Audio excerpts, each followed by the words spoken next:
Hey everyone, this is Naurin and welcome back to a new session of English with me. Today we will see how to use should, must and have to in a sentence. Do you know what these terms are altogether called? They are modal verbs. Do you know what a modal verb is? We will find it out. Modal verbs are helpers that team up with the main verbs to express ability, necessity or permission. This modal verb actually give extra meanings to the sentence and they make it more interesting. Should and must are modal verbs. What about have to? Have to is actually a trickster. It is a little bit tricky one. Have to is a semi-modal verb. It expresses necessity, permission and everything. It acts like a modal verb, but technically it's a different one. It's not a modal verb. It's a semi-modal verb. It is like a cousin to the modal verb. Now let's dive deep into the should, must and have to. Where to use each one of them. You know, when we say a sentence, should, must and have to all feel similar. You know, you should complete it today. You must complete it today. You have to complete it today. What's the difference? Where to say which one? To find it out, watch the video till the end. Should expresses suggestions or recommendations.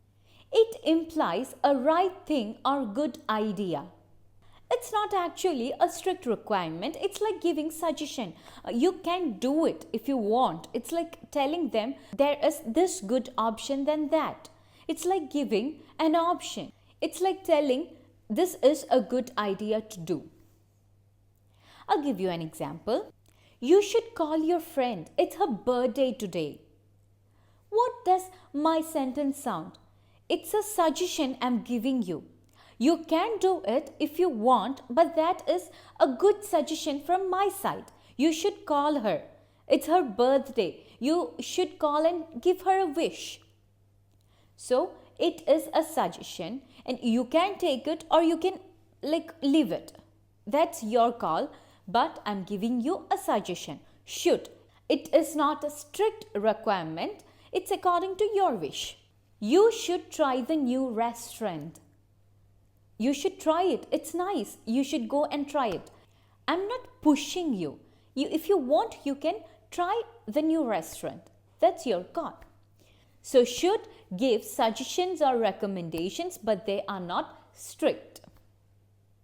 Now the second one, must. Must is stronger. It's a mandatory action or rule that you must follow. When you use must, it's like a necessity. You must do it. Employees must attend the training next week. So, it's a necessity thing. They must attend it. If they don't, they might lose their job. It is a rule. You must follow it. You must submit the report by Friday. Now, let's look at have to. Have to is similar to must, but it is not that formal. It's a kind of casual way of telling you must do it. It still means you need to do something, but not that strict. I have to set an alarm or I'll oversleep and will be late for work. It is a necessary thing. I have to set it. But again, that is not a very compulsory thing. I must set it. It's not like that. It's not very strict order or something. But I should do it. I think you have understood the difference. It's a kind of informal way. It's a casual way of giving the rules and orders. It's a little bit casual way of telling necessary things. Now let's look at examples of these three should, must and have to. You should drink plenty of water every day to stay hydrated. That's from our daily life situation. You should drink because then only you will be hydrated. If not, that is not a very big deal or a very big problem. You should but drink water. It is good for you. You must wear a helmet while riding a motorcycle.